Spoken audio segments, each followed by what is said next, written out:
마음 따뜻해지는 기적과도 같은 사연으로 이야기를 시작해볼까 합니다. 오늘도 세 가지의 이야기가 준비되어 있습니다. 여러분, 나가지 마시고 끝까지 집중해서 들어주세요. 저는 톡톡사연 한이입니다.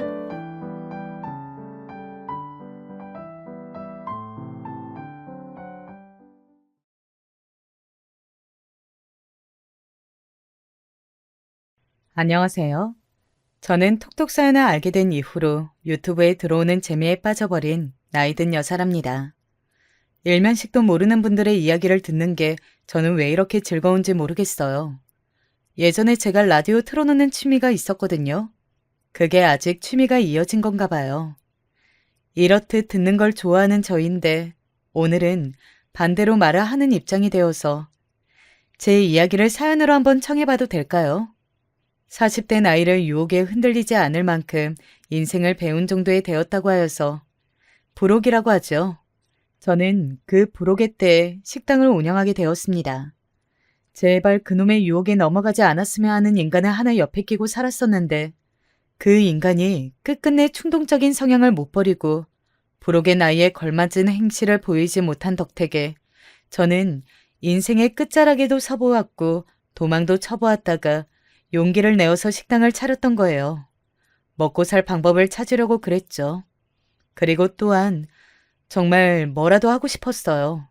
어떤 도전이라도 하고 싶었던 것 같아요. 안 그러면 제 인생 거기서 영원히 멈춰버릴 것만 같았거든요. 경기도 끝자락 어느 지역 작은 동네에서 새로 삶의 터전을 잡은 저는 몇 달 후에 옆 동네에 식당을 차렸습니다. 할 줄 아는 건 밥하고 내놓는 반찬뿐이었죠. 요리라고는 기껏 밥상 차리는 것이나 해오며 살아왔던 저였기에 다른 신통한 재주가 있었던 건 아니었고요. 손맛이 좋다는 소리를 몇 번 들어온 것을 미천 삼아서 백반집을 냈어요. 작은 가게였습니다. 하나부터 열까지 제가 다 했죠. 너무 장사가 잘 돼서 이런 작은 가게라도 사람은 안 쓸 수 없을 정도가 되면 소원이 없겠네. 내 눈에 넣어도 아프지 않을 내 딸 수정이한테 보란듯이 성공하는 엄마가 되어주고 싶어. 하나뿐인 딸을 위해서라도 열심히 하고자 했습니다. 정말 최선을 다했어요. 상권은 그럭저럭 나쁘지 않은 편이었지만 초반에 자리 잡기가 정말 힘들었습니다. 올 수 있는 손님층은 대략 정해져 있었으니 그 손님들이 또 와주기를, 그리고 자기 지인을 데리고 와주기를, 소문을 내주기를, 그런 것만 기도해야 하는 실정이었어요. 한 분 한 분에게 정성껏 음식을 대접했습니다. 그러다 보니까 그 동네에 대해서 제 발로 뛰어보며 실정을 느껴볼 기회는 거의 없었어요. 장사가 잘 되고 말고를 떠나서 저는 늘 식당에 붙어 있었으니까요. 그러던 어느 날 어떤 아저씨 손님께서 혼자 나중에 식사를 하러 오셨다가 저에게 의문스럽다는 듯이 이렇게 물어보신 겁니다. 여기는 술을 안 파네요? 사장님, 왜 술을 안 팔고 계세요? 이제 보니까 음료수도 안 파시네. 어쩜 밥만 파실 수가 있나? 술이요? 음료수요? 그걸 생각은 안 해본 건 아닌데 이 동네에서 밥 드시러 와주실 만한 분들이 음료수를 아예 안 찾으시길래 가게 열 때만 잠깐 팔았고 그 이후로는 없애버렸어요. 술은 가게 문을 저녁 6시에 닫다 보니까 술을 팔기에는 너무 일찍 닫는 가게라서 별로 적합하지 않은 것 같은데요. 손님 생각은 다르신가 봐요? 먹고 안 먹고 자시고, 메뉴판에 소주가 적혀 있어야 저걸 내가 지금 시켜볼까 말까 결정하는 게 손님들 생각이에요. 누군들 언제 어느 때고 술이 먹고 싶어서 밥집을 들어가나? 그냥 훅 하고 속에서 막 땡기면 시키는 거지. 메뉴도 술하고 어울리는 것들 좀 두어 가지 내놔봐요. 가게 문도 꼭 그렇게 8시에 샷다를 내려야 하나? 술 손님이 있으면 그 손님이 갈 때까지는 적어도 열어줘야지. 듣다 보니 일리가 있네요. 그 말씀이 맞는 것 같아요. 저는 열심히 해보겠다는 생각만 했었지. 그런 연구는 못 해봤어요. 당장 조언 주신 대로 그렇게 해볼게요. 지적을 당하면 기분 나빠하실 법한데 전혀 그런 내색 없이 해보겠다고 하시는 거 보니까 사장님은 결국 성공하시겠네. 자세가 되어 있으셔. 앞으로 잘 해보세요. 그 아무도 저에게 그런 말을 해준 적이 없었기에 저는 감사한 입장이었어요. 솔직히 아무것도 없는 형편이었기 때문에 그런 작은 가게를 차리는 것만 해도 저에게는 엄청난 부담이었고, 새로 술을 들여놓고 메뉴도 몇 가지 더 내놓는 것은 부담이 더해지는 일이었지만 멈춰 있을 수는 없었습니다. 여자 혼자 운영한다고 해서 술손님을 무서워할 수도 없는 노릇이었고요. 제 딸을 생각하며 돈을 더 벌기 위해 그렇게 저는 술을 팔기 시작했습니다. 2주 정도가 지나자 밥을 시키고 나서 술을 한 병씩 추가하는 손님들이 생겨나기 시작했어요. 작은 밥집에서 고즈넉하게 밥 한 끼, 술 한 병 비우는 재미에 맛들기 시작했다고 말씀을 주시는 손님도 계셨습니다. 당장의 큰 매출 상승으로 드러나지 않았지만 그 작은 변화도 얼마나 재미가 있던지요. 고단한 줄도 모르고 식당 일에만 매달렸어요. 그러던 어느 날 저에게 진심 어린 조언을 주셨던 그 손님께서 또 혼자 방문을 하셨는데요. 그때가 살짝 늦은 시간이었어요. 지나가다가 들렀는데 주문하기 미안해 하시는 눈치이셔서 제가 그럴 것 없다고 먼저 물부터 내어드렸습니다. 그래서 그날은 문을 아주 늦게 닫았어요. 지금 생각을 해보니까 뭔가 그 손님과 연관이 되어 신기한 일이 일어났던 것 같아요. 그게 초석이었던 것이죠. 그 손님까지 보내고 정리를 끝내고 나니 시간이 밤 10시 30분이 넘어가던 때였습니다. 정확히 기억을 하는 것은 밤 10시에 하던 드라마가 한창 하고 있을 시간이라서 그때 제가 생각을 했었거든요. 당시에 그 드라마가 아주 인기였죠. 시청률이 높았던 그 드라마에 빠진 많은 사람들이 집에서 텔레비전 앞에 앉아 있을 때 저는 가게 문을 닫을 준비까지 다 마치고 앞치마를 털러 나갔습니다. 그러다가 저기 멀리 가로등 아래에서 작은 체구가 움직이는 것이 보였어요. 자연스레 눈길이 가더라고요. 어라? 저 할머니 설마 지금 폐지를 줍고 계신 건가? 한 번도 못 배웠던 것 같은데. 한쪽 옆구리에 폐지를 몇 장 끼고 계신 걸 보면 이 주위에 사시는 분인가 보네. 그냥 그런 생각이나 잠시 하고 말 것이었건만 가게 안에 앞치마를 가지런히 두고 가방을 챙겨 가지고 나왔는데 그 할머니가 마침 이쪽 앞으로 다가오신 거예요. 이 앞을 지나가시던 참에 제가 딱 나온 거였죠. 할머니 입장에서는 제가 갑자기 확 튀어나왔다고 느끼신 모양인지 놀라서 휘청거리셨고 그 바람에 양 옆구리에 끼고 계시던 폐지들이 바닥으로 떨어지고 말았습니다. 아이고, 제가 놀라게 해드렸나 봐요. 어르신, 괜찮으세요? 그거 제가 주울 테니까 가만히 계세요. 아이고, 놀래라. 어째 안에서 사람이 나왔을까? 나는 전혀 생각도 못하고 앞을 지나가다가 심장이 떨어질 뻔했네. 늙으니까 이런 것에도 잘 깜짝깜짝 놀라요. 나 때문에 그쪽도 놀랐겠구만. 주워줘서 고맙소. 친절하시네. 여기서 일하시오? 네, 어르신. 여기에서 일해요. 제 식당이거든요. 그래요? 하기사, 여기가 언제부터인가 갑자기 식당 간판 달고서 있는 것 같더니만, 그쪽이 여기 주인이었소? 가게가 참 아담하고 단촐하니 깔끔스럽네. 장사 시작한 지는 얼마 안 되었어요. 이제 3달? 아니, 3달 지나고 벌써 4달을 채워가네요. 시간 참 빨라요. 저는 겨우 3달이나 되었을까 했었다가 지금 깨달았어요. 제가 처음 식당을 하는 거고 장사도 처음이고 뭐든 서툴러서 하도 정신이 없다 보니까 주변 동네도 못 돌아봤네요. 어르신은 이쪽에 사세요? 나는 이쪽에 삽니다. 저기 모퉁이 꺾여 들어가는 길 보이지요? 저기로 가서 2번만 더 꺾으면 내 집이에요. 집은 그래도 이쪽인데 이렇게 폐지 모으는 건 이미 이쪽에 선점하고 있는 양반들이 있어서 나는 멀리 딴 데 가서 주워요. 그래서 내가 지금은 그것도 안 끌고 나왔잖아. 그 양반들이 혹시나 이 밤에 나왔다가 나를 볼까 봐서. 그거라면 아, 혹시 폐지 모으실 때 끄는 리어카요? 원래는 리어카도 가지고 계세요? 주로 폐지를 주우면서 그렇게 지내시나 봐요, 어르신. 그럼 내가 리어카를 얼마나 애지중지하면서 다니는지 몰라. 그것만 있으면 한 무더기 폐지를 끌고 다녀도 어디든 갈 수가 있어. 그런데 그것도 요새는 기력이 없어서 그런가 잘 안 끌어지대. 하여간에 여기에 식당을 누가 차렸나 했더니 내가 오늘 얼굴을 봐서 속이 시원하구만. 이제 여기를 봐도 궁금증도 없겠어. 많이 파시오. 돈 많이 버시고. 네, 어르신도요. 밤이 많이 늦었습니다. 더 돌지 마시고 얼른 댁으로 돌아가세요. 깜깜해서 위험해요. 그 할머니는 제가 안겨드린 폐지를 양팔로 감으시고는 터덜터덜 걷기 시작하셨어요. 그런데 말씀해주신 댁으로는 반대 방향으로 가시더라고요. 더 폐지를 찾아볼 요량이신 듯 했죠. 별로 주우실 곳도 없을 것 같았는데 신경이 쓰이면서도 괜히 짠한 마음이 들었습니다. 그래서 시야에서 그분이 사라질 때까지 저도 모르게 보고 있었던 것 같아요. 내 정신 좀 봐라. 이럴 때가 아니지.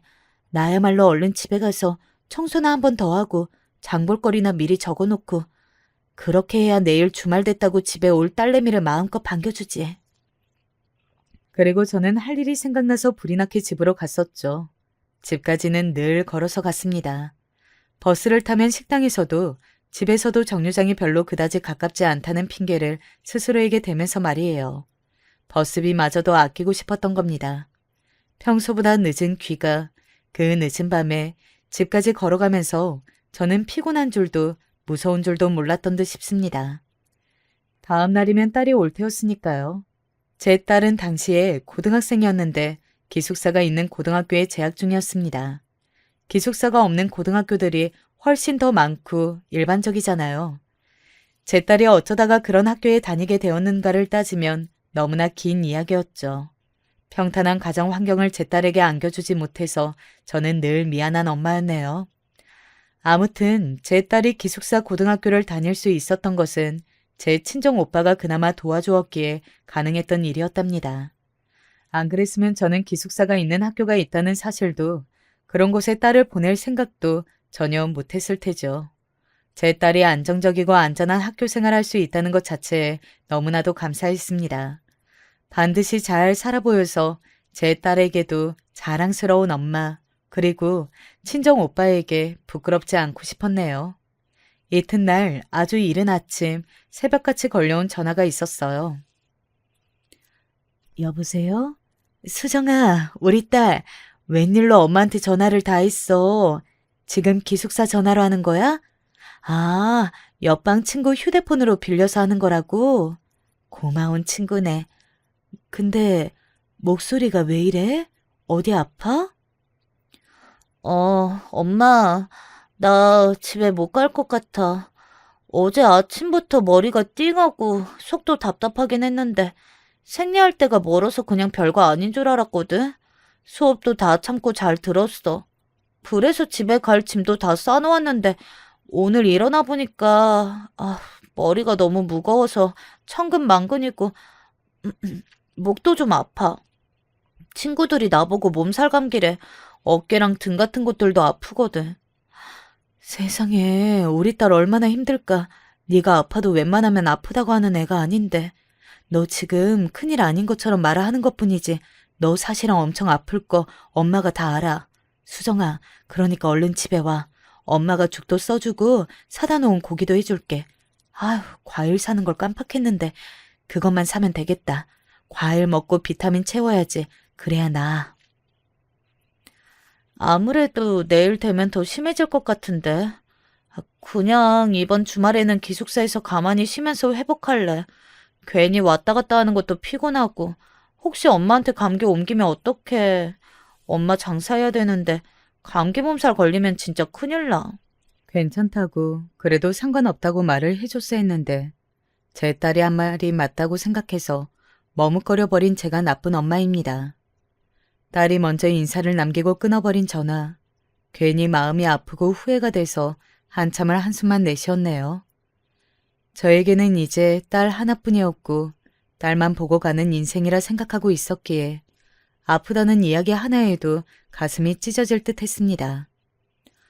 부모만 잘 만났어도 행복한 인생을 살았을 똑똑하고 야물딱진 제 딸을 생각하면 미안했어요. 딸이 올 줄로만 알았던 그 주말을 허전하게 보내고 나서 월요일 아침에 문득 준비해 놓은 고기를 냉장고에서 보자 착잡해졌죠. 얼려놨다가 이후에 주말에 딸이 오면 고기를 해줄까 싶었는데 저도 모르게 무슨 바람이 들었는지 고기를 가지고 식당으로 출근을 했습니다. 요리에 슬쩍 활용을 해버릴 참이었던 것 같아요. 오늘까지 써버리면 아직 최고로 신선할 때였으니 괜찮을 게 분명했습니다. 하지만 별 생각 없이 충동적으로 가져와 버렸던 고기는 그날 내내 저에게서 잊혀지고 말았습니다. 저녁 장사를 어느 정도 쳐내고 났을 때 그제서야 저는 아 맞다 그 고기 이런 생각이 들어서 덤벙대는 제 자신에게 혀를 내둘렀죠.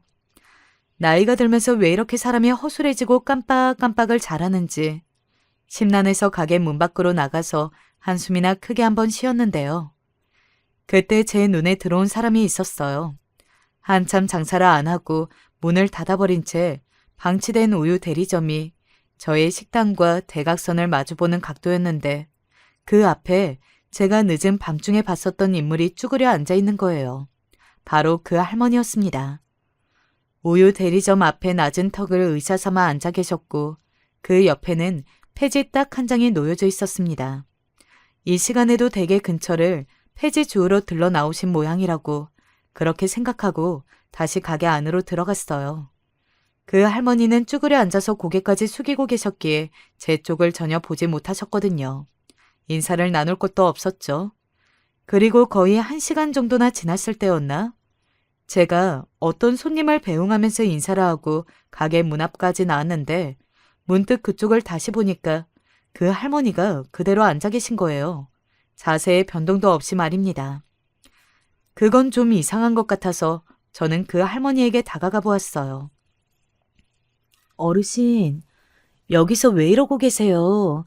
한참 이러고 계시길래 혹시 주무시는 건가 싶어서요. 이런 데서 주무시면 허리만 아파요. 댁으로 들어가셔요. 아? 그쪽은 이제 보니, 아, 저기 식당 주인이구만. 내가 신경 쓰여서 장사에 방해된 거면 미안하오. 기운이 하나도 없어서 내가 여기서 오래 이러고 있었네. 방해라니요. 어르신, 전혀 그렇지 않았어요. 그냥 걱정되어서 여쭌 것뿐이에요. 저 그런데 어르신, 식사는 좀 하셨어요? 왜 기운이 없으세요? 아니, 내가 그게 배가 고파서 그래요. 백가죽이 등딱지하고 만나버린 것만 같으네. 아휴, 이렇게 배가 고프다 못해 굶어 본 적이 있었나 싶고. 네? 어르신, 실례지만 혹시 오늘 아직 한 끼도 못 잡수신 건 아니죠? 조심스레 여쭈어 보았더니 그 할머니가 잠시 후 힘없이 고개만 한번 끄덕이시는 거예요. 세상에, 그때가 이미 한창 저녁 먹을 시간대가 지나고 있었는데 작정하고 다이어트 때문에 굶는 사람들도 그때까지 아무것도 못 먹고는 못 버틸 것 같았어요. 그런데 나이 지긋하게 드신 할머니가 한 끼도 못 드셨다고 하니까 마음이 아프더라고요. 그래서 저도 모르게 그 할머니를 부축하며 일으켜드렸고 가게로 모시고 갔습니다. 마침 계산 후 배웅해드린 손님 이후로 가게 내부는 텅 비어 있었죠. 자극적인 거 드시면 이럴 때 속이 탈날 수도 있으니까요. 간이 안 센 걸로 해드릴게요. 계란 잘 드세요? 계란찜 하나 얼른 해드릴까 싶은데요. 아니에요. 아이고 됐어요. 나 때문에 새로 음식까지 하게 되면 그게 무슨 민폐예요. 그냥 둬요. 따뜻한 물 한 잔이나 주면 좋겠구만. 손사래까지 치셨고 표정에는 난처함이 보이기에 저는 이럴 때 너무 강경하게 권해드리면 안 될 것 같아서 그럼 알겠다고 일부러 답을 드린 후에 몰래 계란을 풀어서 얼른 계란찜을 안쳤습니다. 그 다음에 따뜻한 물을 가지고 가서 그 할머니와 마주 앉았어요. 어쩌다가 굶으셨냐고 그런 걸 여쭈어 보았더니 한숨을 푹푹 내쉬면서 이야기를 꺼내주시더라고요. 혼자 사시는 분이셨어요. 그런데 이틀 전부터 머리가 갑자기 아프셨다고 합니다. 댁에서 음식을 해먹기가 힘드셔서 그냥 있는 식량이나 축내셨다네요. 머리가 오죽 무겁고 어지럽어야 말이지. 그냥 하도 피곤하고 요새 아침 저녁으로 날씨가 오락가락하니까 몸도 그렇게 따라가나 보다 있어요. 아픈 증세인 줄 알았다면 약을 얼른 찾아다 먹었을 텐데 그저 머리가 무겁고 몸도 무겁다고만 여겨서 일찍 약을 찾아 먹을 생각도 못했네 그래. 그래서 지금은요? 약은 좀 드신 상태예요? 감기 몸살이실 수도 있어요. 저희 딸도 주말에 연락받아 보니까 감기 몸살 증세가 시작되어서 무척 아프고 기력이 없다고 막 그렇더라고요. 딸이 아파요? 아이고, 장사할 때도 딸이 신경 쓰여서 혼나셨겠네. 나는 약은 아직 안 먹었어요. 그나마 약 먹어야겠다고 뒤늦게 생각이 들기는 했는데 집에다 사다 둔 약이 대관절 뭐가 뭔지를 알아야 먹든가 하죠. 깍대기에 죄다 뭐라고 써있는지 나는 도통 눈까지 시려워서 볼 수도 없고 뭐 때문에 그 약들을 샀는지도 다 까먹어서 에라이 그냥 안 먹고 말지. 지금은 어쨌든 머리도 덜 무겁고 쑤시는 것 같던 몸도 덜해요. 집에 있던 먹을 것들이 똑 떨어져서 오늘 내내 아무것도 못 먹어서 그냥 기력이 없을 뿐이지. 그렇게 말씀하시면서도 음식은 됐다고 하시던 할머니는 제가 이내 반찬거리를 몇 가지 얼른 내오자 차마 떠나지 못하시고 손에 수저를 쥐셨습니다.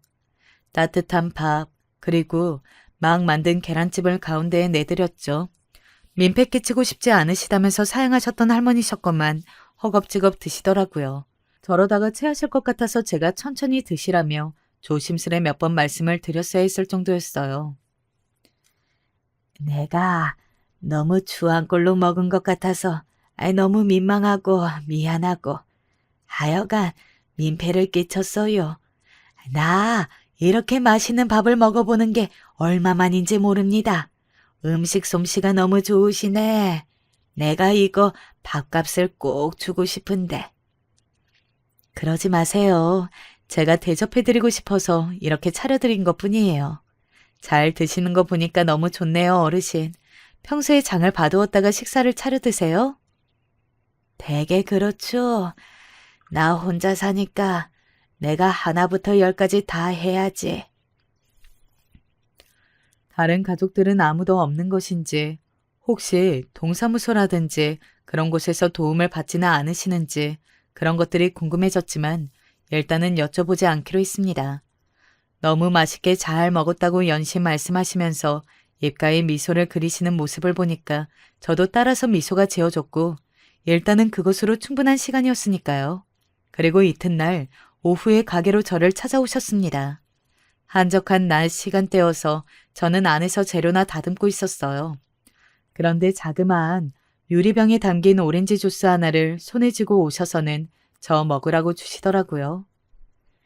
이거는 내가 지난달인가 지지난달에 멀리까지 폐지 주우러 나갔다가 그쪽에 사는 사람한테 목 좀 축이고 다니시라는 소리 들으면서 받았던 건데 여태 아낀다고 안 먹고 있었다가 내가 어젯밤에 잠자리에 들려고 할 때나 생각이 나더라고. 내가 이거 있던 줄 알았으면 감기 몸살인지 뭔지 때문에 머리가 무거웠을 적에 이거나 찾아다가 먹었을 텐데. 하여간에 이거 먹어요. 이거 맛있는 거예요. 어르신 드시지. 이걸 왜 저를 주세요. 저는 그냥 사 먹으면 돼요. 주스도 워낙 잘 안 먹는 입맛이라서요. 저 주시면 아까우니까 어르신 드세요. 이왕 이렇게 들어오신 김에 여기 앉아서 잠깐 쉬면서 드셔도 좋고요. 그래? 아유, 이걸 별로 안 좋아한다니까. 그러면 내가 어쩔 수 없이 먹어치우고 나 여기서 잠깐 마시고 갈 테니까 그거 야채들 다듬는 동안 심심하면 그쪽 얘기나 주절주절하면 좋겠구만. 주스 마시는데 허전하면 좀 그렇잖아. 처음 배웠을 때부터 말씀을 잘하신다고 생각하기는 했었어요. 그런데 을에 나이 드신 어르신들이 그렇잖아요. 이런저런 이야기를 잘 늘어놓으시죠. 그 할머니도 그런 분이시라고만 생각했습니다. 외롭고 심심하니까 이야기할 상대가 있으면 금세 아무 얘기나 잘 늘어놓으시는 거요.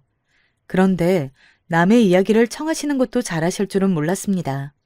저는 진짜로 뭔 이야기라도 꺼내야 하나 싶어서 눈치가 보였는데 그 할머니가 정말로 딱 자리를 잡고 앉으셔서 주스를 엄청 천천히 드시는 거예요.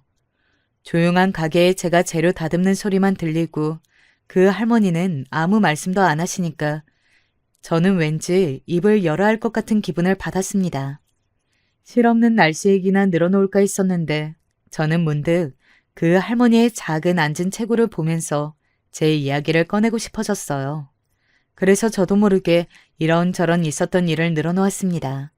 사고로 돌아가신 친정엄마 이야기까지 하다 보니까 이것도 저것도 어느새 다 다듬어서 뒷정리도 다 하고 양념장도 미리 다 만들면서 주절주절 이어갔네요. 거의 1시간 정도를 저 혼자 그렇게 떠들어 버렸어요.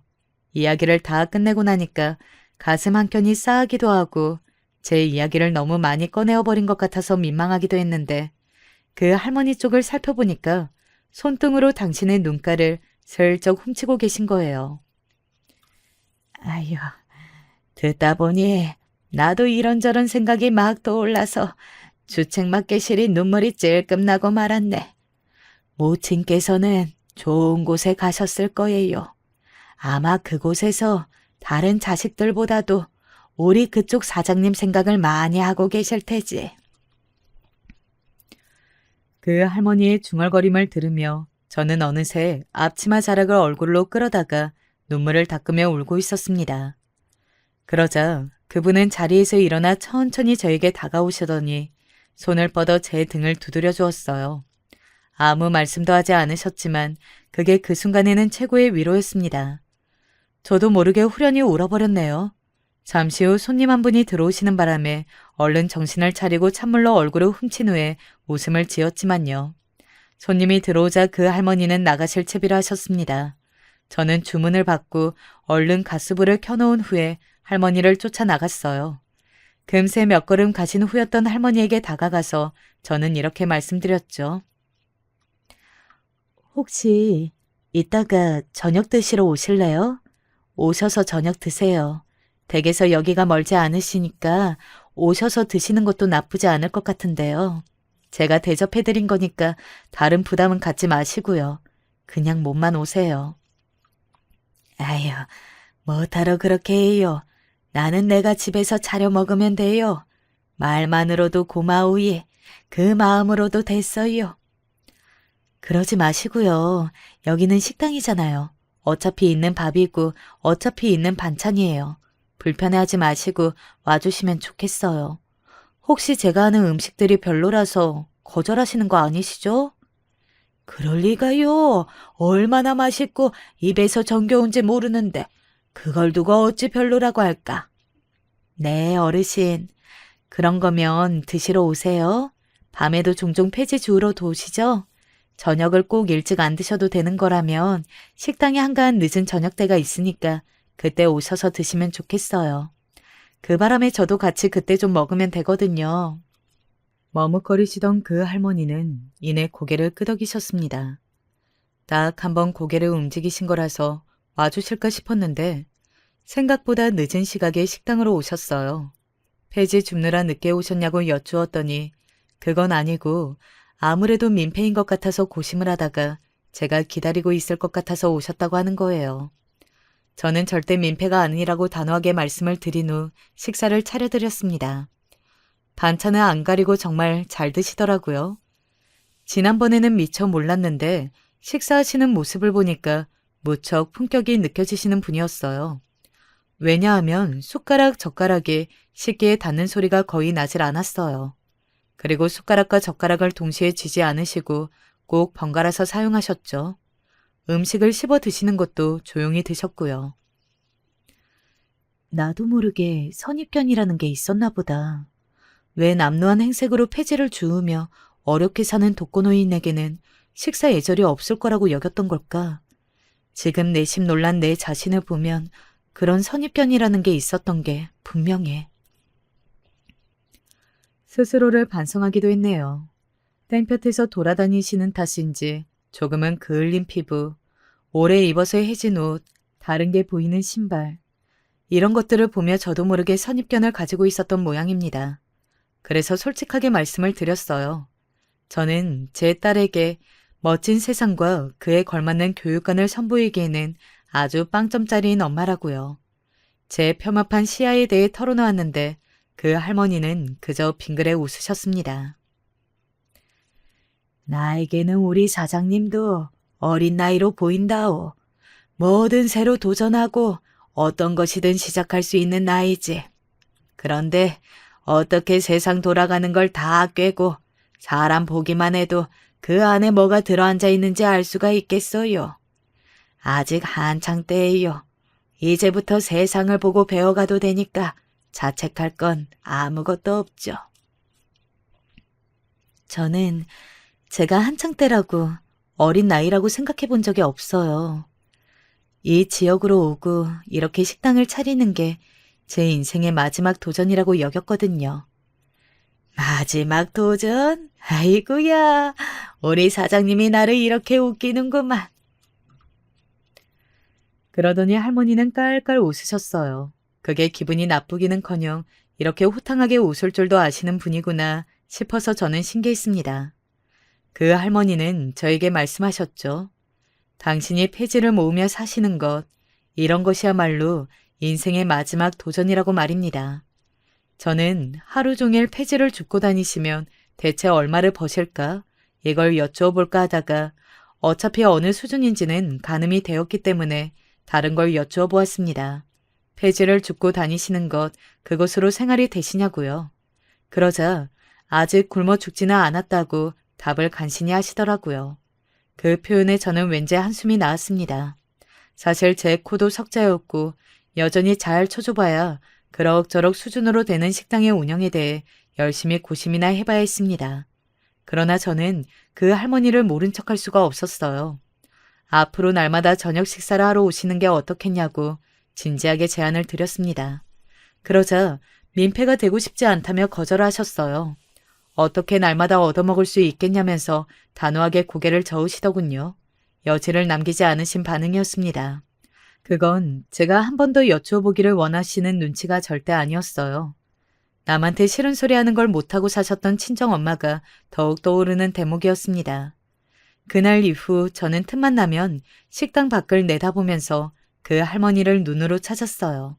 그랬더니 어느 날 식사를 하시던 손님 한 분이 저한테 누구 찾느냐고 물어보셨죠. 그 손님은 바로 저에게 메뉴 조언을 주셨던 분이셨죠. 그분이 어느 날 아주 늦게 식사를 하시러 오신 바람에 그날 할머니와 처음 만나기도 했었죠. 그 대목이 떠올라서 저는 그 손님에게 할머니에 대해 물어보았습니다. 대략적인 인상착의와 폐지를 주우러 옆 동네까지 가시는 분이라는 걸 설명하자 그 손님이 아, 그 할머니? 라면서 떠올려내셨죠. 이 동네로 오신 지 올해가 3년인가 아니면 4년인가 그 정도 되는 분이신데 어느 날 갑자기 그냥 호련히 나타나셨어요. 그 전까지 어디서 뭐하며 살다가 오신 분인지는 아무도 모르죠. 본인 얘기를 절대 안 하고 사신다나. 그래서 이 부근에 사시는 할머님들도 그 할머니하고는 아무도 안 친한 걸로 압니다. 묵묵하게 폐지 주우러 멀리까지 나가시는데 혹한 주위에 한 번은 발이 얼어붙어서 옆 동네까지 가셨다가 이쪽으로 돌아오시는 길에 길바닥에서 쓰러지신 적이 있었을걸요. 동네 사람이 마침 지나가다가 봤는데 아니 글쎄 발가락이 이미 얼어 있었다네요. 발가락이 얼어요? 제가 보니까 걷는 게 편해 보이시지는 않던데 설마 그때 후유증일까요? 대체 왜 그렇게 폐지를 주우러 다니신 건지 그러다가 건강이 축나서 폐지 주워서 버시는 몇 푼에 비하자면 엄청 손해이실 것 같은데요. 당연히 손해이기는 하지만 당장에 먹고 살 길이 막막하고 의지하고 기댈 자식 하나 없고 수중에는 땡전 한 푼도 없고 그러면 어쩔 수 없이 날이 추우나 더우나 폐지를 주우러 나가는 거죠.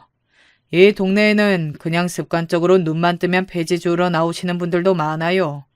그러니까 그 할머니가 아주 멀리까지 가서 폐지를 주우시는 거겠지만요. 그것도 다 경쟁입니다. 그 손님이 덧붙이시기를 그 할머니의 지난 인생에 대해 아무도 모르지만 누구나 예상은 가능하다고 그랬습니다. 지금 사시는 모습을 보면 뻔하다는 것이었죠. 마음이 안 좋더라고요. 그 할머니는 저를 의식하신 것인지 멀리 폐지를 주우러 옆 동네를 다니실 뿐 식당 앞에 길을 다니며 이쪽 폐지를 찾지는 않으셨습니다. 그러던 중에 주말에 딸이 집으로 왔길래 이런 이야기를 제가 공유를 해봤어요. 밥을 먹던 와중에 듣고 나서 한참 가만히 있더니 딸은 자기 방으로 아무 말도 없이 들어갔습니다. 제가 괜한 오지랖을 부리고 있다고 식당이나 잘 운영하라고 딸이 그렇게 생각하고 있을까봐 저는 미안해졌죠. 엄마가 또 못난 모습만 보인 것 같아서요. 그런데 그날 저녁 딸이 저에게 의외의 말을 해왔어요. 엄마, 나는 엄마가 그 할머니 도와드려도 좋다고 생각해. 그냥 엄마 마음 가는 대로 해. 정말? 진짜로 그렇게 생각해? 엄마가 너무 주제넘게 오지랖 부린 건 아닐까? 엄마 코가 석자인데. 그렇지만 그 할머니를 더 챙겨드리고 도와드리고 싶은 마음은 사실이야. 그러니까 엄마 마음대로 하면 되는 거야. 나한테는 친할머니가 사실상 옛날부터 없던 존재였고, 외할머니는 별로 안 친했는데 금방 떠나기도 하셨고, 그러다 보니까 나는 할머니라는 존재가 나한테는 없는 이름처럼 느껴지는데, 엄마가 할머니를 챙겨드리고 싶다니까 왠지 찬성하고 싶어. 역시 제 딸이었습니다. 얼마나 착하고 총명하던지요. 그리고 마음도 따스했어요. 저보다 100배 나은 제 딸 수정이 덕분에 저는 결심을 마쳤고 이틀 뒤에 작정하고 오후에 한적한 때에 식당을 나섰습니다. 그랬다가 그 할머니를 딱 발견했죠. 망설이지 않고 분명하게 말씀을 드렸습니다. 식사하러 매일 들르셨으면 좋겠다고요. 제 마음이 그렇게 하고 싶다고요. 왠지 이전보다 더 앙상하게 보이는 그분의 손을 보자 저도 모르게 말이 아주 우렁차게 나갔습니다. 하지만 그에 불구하고 할머니는 고마운 눈빛을 하시면서 고개를 저으셨어요. 민폐를 끼치는 것도 싫고 누군가에게 동정을 받는 것도 싫다고 하셨죠. 하지만 저는 이미 결심을 마친 후였기에 씩 웃으면서 이렇게 말씀을 드렸습니다. 어르신, 그럼 이렇게 해요. 제 친구가 되어주실래요? 부끄럽지만 저는 친구가 하나도 없거든요. 어르신이 제 친구가 되어주셨으면 좋겠어요. 혹시 나이 차이가 너무 많이 나는 친구는 사귀기 싫다고 깔보시는 건 아니죠? 친구하는데 나이가 왜 필요해요? 그런 거 따지는 것만큼 살면서 부질없는 것도 몇 없구만. 옛말에 하물며 어린아이한테도 배울 점이 있다고 했지. 나이는 어찌 보면 몸뚱이가 그만큼 늙었노라고 말해주는 용도 하나에 지나지 않는 걸 수도 있어요. 좋은 말씀이세요. 저도 앞으로 그렇게 생각하며 살아야겠어요. 그래야 오래 젊게 살죠. 그러면 저하고 친구하기로 어르신 결정하신 거죠? 맞죠? 그 할머니의 표정에는 이크 당했다. 이런 기색이 읽혀서 저는 그만 웃고 말았습니다. 난감해하시던 할머니는 제가 계속 웃으니까 결국 표정을 푸르시고 당신도 저를 따라서 웃어 보이셨어요. 공식적으로 친구가 되었는데요. 그 바람에 저는 그 할머니에게 매일 식사를 대접해 드릴 수 있게 됐습니다. 왜냐고요? 친구 사이에 밥 한 끼 차려줄 수 있는 거 아니냐고 제가 그랬더니 그 할머니가 꿀먹은 벙어리가 되고 마셨거든요. 주기적으로 계속 오셔서 식사를 하시기로 한 뒤 초반에는 왠지 어색해 하셨고 저는 그런 걸 느껴서 더욱 이런저런 대화를 청했죠. 하지만 며칠이 지나자 금세 적응이 되었어요. 저는 할머니가 오실 때에 맞춰서 따로 자그마한 상 준비에 들어가게 되었고요. 그 할머니는 그때에 맞춰서 폐지를 주우시는 일정을 마치신 후에 식당으로 오셨습니다. 저는 주로 옆 동네를 도시면서 보고 들으신 할머니의 그날 이야기를 들었어요. 동네 개가 고양이가 싸운 이야기 하나도 아주 실감나게 정말 흥미롭게 해주시는 분이셔서 저는 늘 귀를 쫑긋 세웠습니다. 하고자 하시는 말씀을 조리 있게 잘 전달하시는 분이라는 것을 겪을수록 알게 되었는데요. 이런 분이 어떤 인생을 살아오셨을지 제가 안 궁금해질 수는 없었죠. 하지만 그 할머니는 당신의 현재는 얼마든지 알려주셨지만 과거 이야기는 해주지 않으셨어요. 이 동네로 올 때 과거는 다 저 먼 곳에 두고 왔다고만 해주셨네요. 제가 그런 걸 궁금해했다면 그분은 저에게 가장 궁금해하셨던 게 바로 제 결혼 생활이었습니다. 딸은 있는데 남편은 없었으니까요. 실패한 결혼이었고 실패한 결혼 생활이었어요. 저에게 그 실패가 남긴 게 제 인생의 유일한 성공이라고 말하고 싶은 제 딸 수정이라는 것이 인생이란 정말 알 수 없는 거라고 생각합니다. 뭣도 모를 때 반쯤은 충동으로 한 결혼이었어요. 살면서 저에게 네가 나한테 1순위다 이렇게 말해주는 사람은 그 인간이 처음이었거든요. 그래서 결혼까지 했어요. 다들 저를 말렸는데 그걸 듣지 않았고요. 저 진짜 한심하죠. 인생을 망치고 싶어서 환장했었나 봐요. 사랑받고 인정받고 싶지 않은 사람은 이 세상에 없어요. 그런 걸 드러내고 사느냐 아니냐의 차이일 뿐이지. 그 누가 우리 사장님을 욕하랴. 아무도 못 그래요. 아무도. 참 묘한 분이셨습니다. 별거 아닌 듯이 말씀을 툭툭 던지시는데 가만히 곱씹어 보면 인생을 허심탄회한 시선으로만 바라봐야 깨달을 수 있는 것들을 많이 알고 계신 분이었죠. 그렇지 않고서야 그리 말씀들을 해주실 수는 없었어요. 그리고 하나같이 저에게 위로가 되었죠. 저는 그 할머니에게 제 결혼 이야기도 다 털어놓았어요. 결혼하자마자 저는 임신을 했었고 그 인간은 바람을 피웠었다. 미안하다고 실수였다고 하는 변명 따위에 저는 눈을 감았었고 그게 바로 최고의 실수였습니다. 바람은 정신병이더라고요. 실수 같은 게 아니라 병이었어요. 제가 알아냈던 상간녀만 넷이었습니다. 그것들에게 허세를 부리기 위해서 카드 빚을 쌓았던 그 미친 인간 때문에 저와 제 딸은 악몽 같은 일상을 보내야 했어요. 그 인간이 제 명예의 카드를 긁어대는 바람에 저는 신용불량자도 오래 살았고요. 이혼도 쉽게 안 해준 그 인간은 제 딸이 보는 앞에서 저를 때리기도 했습니다. 빚만 얻은 채 딸 하나만 간신히 챙기고 이혼을 했지만 그 악몽에서 벗어날 수 있던 것만 해도 감사했네요. 그런데 몇 번 저희 모녀를 이후에 찾아오는 바람에 이사까지 다녀야 했습니다. 딸이 중학교 시절 그 인간이 집 앞에서 기다리고 있다가 마주친 적도 있었죠. 저는 일을 나가 있었고요. 그런 경험도 있었기 때문에 기숙사가 있는 고등학교로 진학을 해서 얼마나 다행이었는지 몰라요. 이런 이야기들을 다 들으신 그 할머니는 저희 모녀를 동정하지도 않으셨고 저를 비난하지도 않으셨어요. 그저 테이블 위에 제 손을 두어 번 어루만져 주셨죠. 그게 참 제 마음을 따뜻하게 어루만졌던 것 같아요. 기묘하지만 분명했던 친구 사이는 몇 주, 몇 달이 지나 해가 바뀌도록 계속 이어졌습니다. 하지만 영원한 건 없는 법이었어요. 제 딸은 고3 수험생이었고 진학이 확실시 되는 대학교들은 대략 정해져 있었습니다. 그리고 식당은 점점 더 안 되고 있었어요.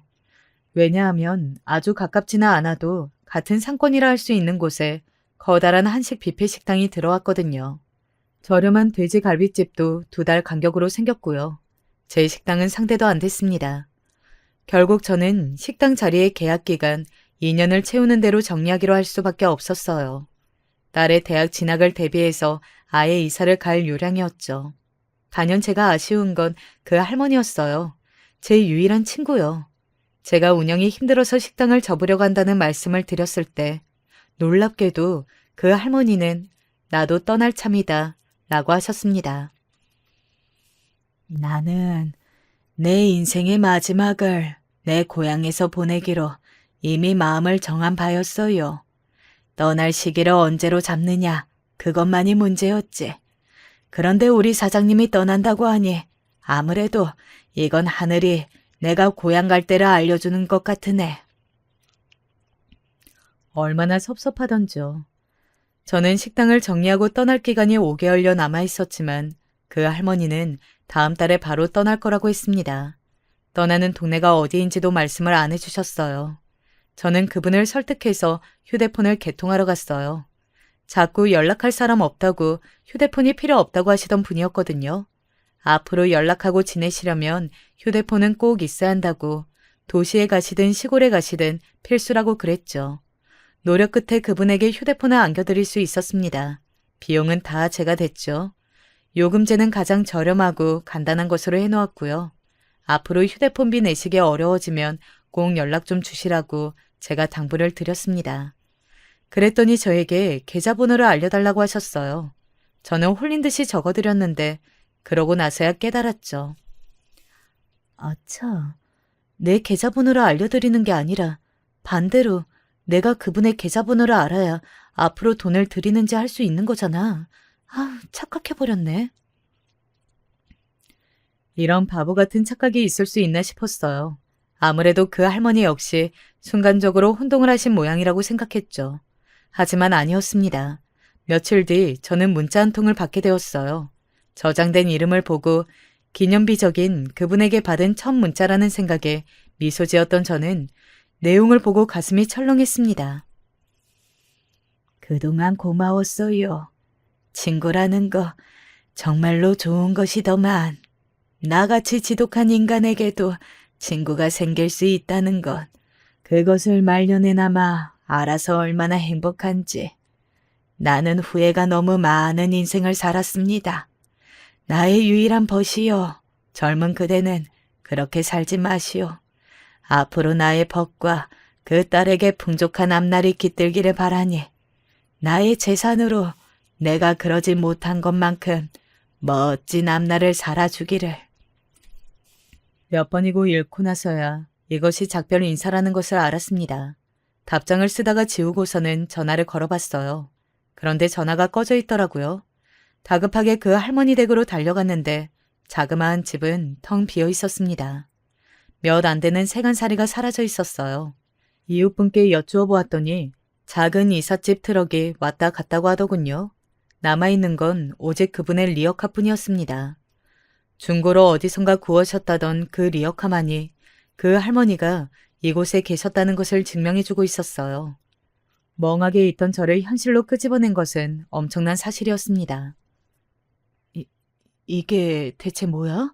이게 대체 얼마야? 아니 세상에 어떻게 이런 일이... 엄마, 이거 지금 30억 맞아? 3천도 3억도 아니고 30억? 그 할머니 대체 뭐 하시던 분이야? 알고 보니 엄청난 자산가이셨다고? 그러신 분이 왜 본인은 아무도 모르는 곳에 오셔서 폐지나 힘들게 주우면서 사셨던 걸까? 게다가 재산을 다 남기고 떠나시다니 너무 안 믿어져. 엄마, 이게 현실 맞아? 수영아, 엄마도 지금 이게 꿈인가 싶다. 그분이 엄청난 자산가이셨다고 생각을 하고 보니까 왠지 지난날의 모습에서 고고한 기운이 느껴지신 것 같기도 하고, 아, 이거 참 기가 막히다는 말밖에는 안 나오네. 저에게 30억이 입금되어 있었어요. 은행에서 그것을 송금한 사람은 바로 그 할머니셨습니다. 놀라움이 조금 가시고 나자 그 다음으로는 감동과 눈물이 차올랐죠. 딸하고 서로 얼싸안고 일단 엉엉 울었네요.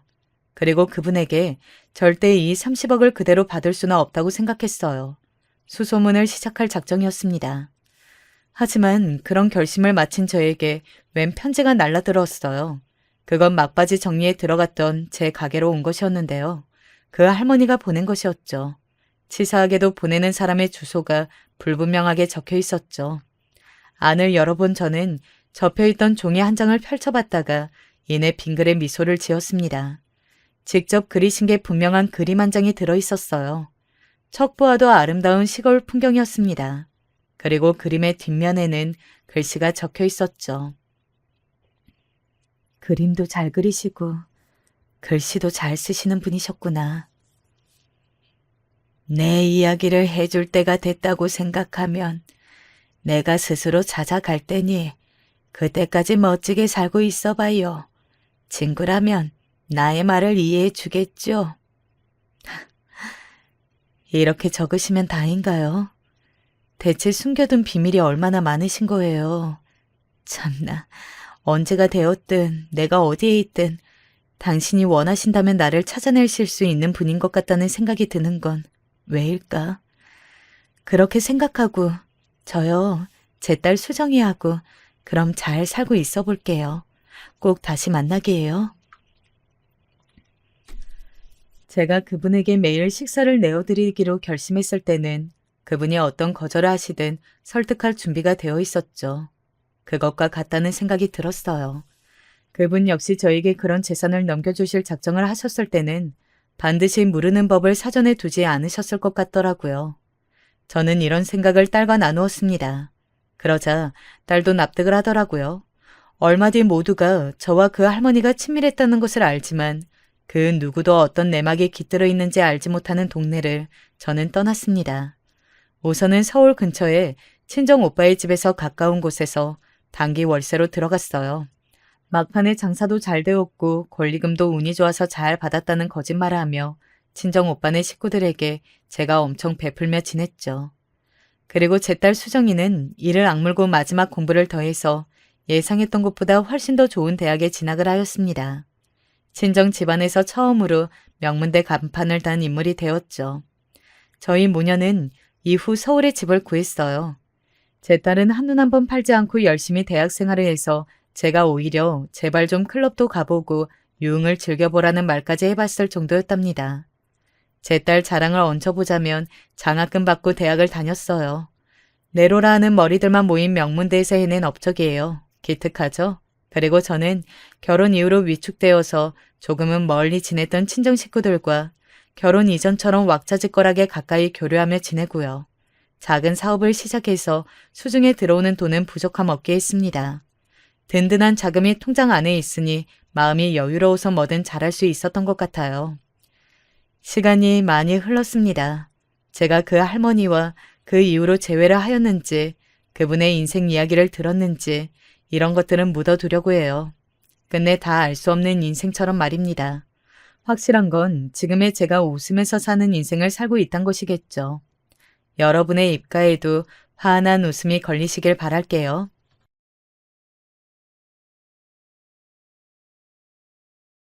안녕하세요. 저는 결혼한 지 4년 차에 접어들고 있는 이제 새댁 아닌 헌댁이라고 불러야 하는 주부예요. 최근 들어 여러 가지 상황들이 한 번에 일어나다 보니 좀 혼란스럽기도 하고 마음 진정이 안 되더군요.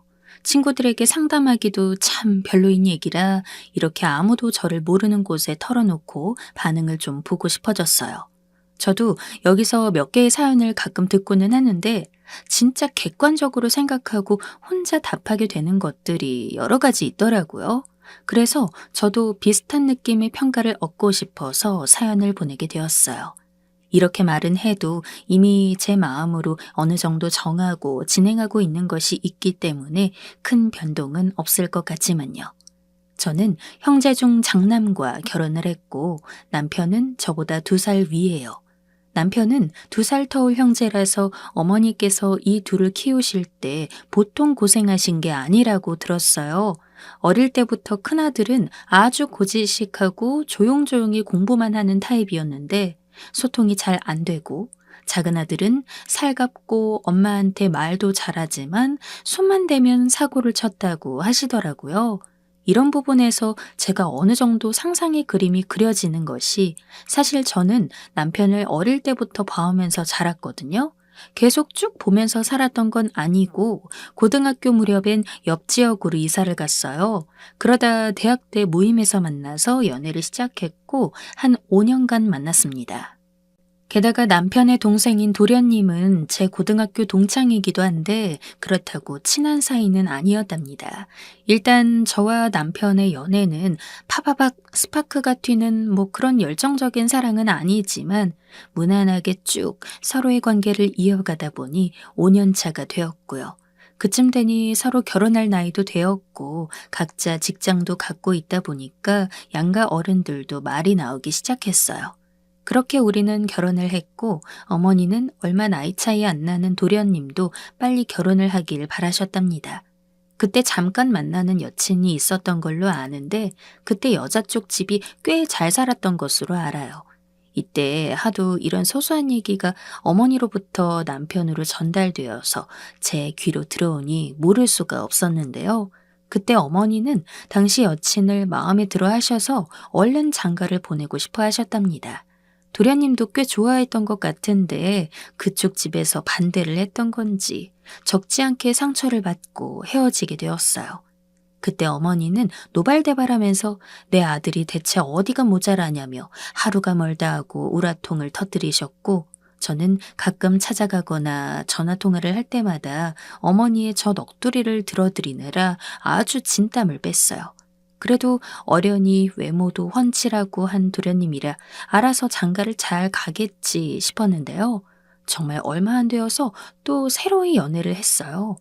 역시나 그때 만난 여자분도 얼굴도 하얗고 참하게 생겨서 참 예쁘더라고요.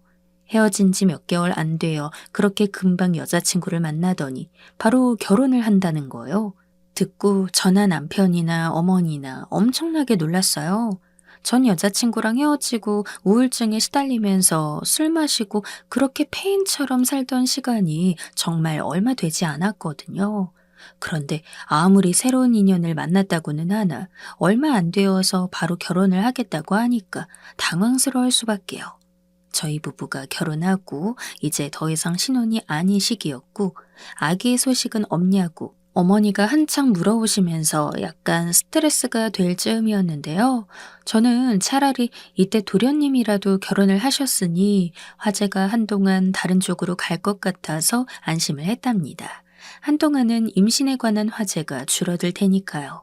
당시 남편은 저에게 뭐라 말을 한 건 아니지만 은근히 자기도 본인 어머니에게 좀 푸시를 받았던 건지 대화 중에도 가끔 임신 얘기를 섞어서 말하더라고요. 뭐가 좋다, 몸이 차면 임신이 잘 안 된다더라. 엄마 친구네 누구가 또 손주를 봐가지고 엄마 마음이 급한가 보다. 나는 전혀 상관없다 하면서 매일 화제 속에 자꾸 말을 하는 거예요. 이게 슬슬 스트레스를 받고 힘들었던 차에 갑작스레 도련님네가 임신 소식을 알려오게 되었어요. 결혼도 무척 빠르게 한 케이스인데 얼마 안 되어 또 그렇게 임신도 되었다고 하니까 참 신기하더라고요. 한편으론 어쩜 그렇게 아기도 잘 들어서는 건가 싶어서 부럽기도 하고 그냥 생각이 좀 많아졌어요.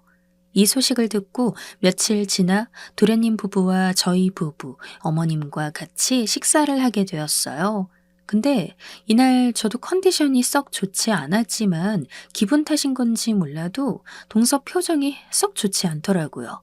이상하게 도련님도 그런 것이 임신 소식으로 둘 다 축하받으려고 모인 날에 부부간의 분위기가 뭔가 좀 냉한 느낌이 들었어요. 이때 저는 별 생각 없이 다 먹고 치우려고 하는데 나중에 동서가 자기도 돕겠다고 오더라고요. 그래서 제가 임신 초기인데 몸 조심해야 하지 않냐, 앉아있으라고 했어요. 정말 저는 그 말 딱 한마디만 했을 뿐인데 이후로 동서가 보인 반응이 너무 당황스러워서 어쩔 줄 모르겠더라고요. 갑자기 그 크고 똘망똘망한 눈에 눈물이 그렁그렁 맺히더니 고개를 팍 숙이는 거예요. 내가 뭘 잘못 말했나 싶어서 왜 그러냐고 했는데 여전히 고개를 푹 숙이고 못 드는 상태로 저한테 쭝얼쭝얼 말을 하더라고요. 형님, 혹시 이따가 집에 가서 전화드려도 되나요? 저 좀 마음이 안 좋아서요.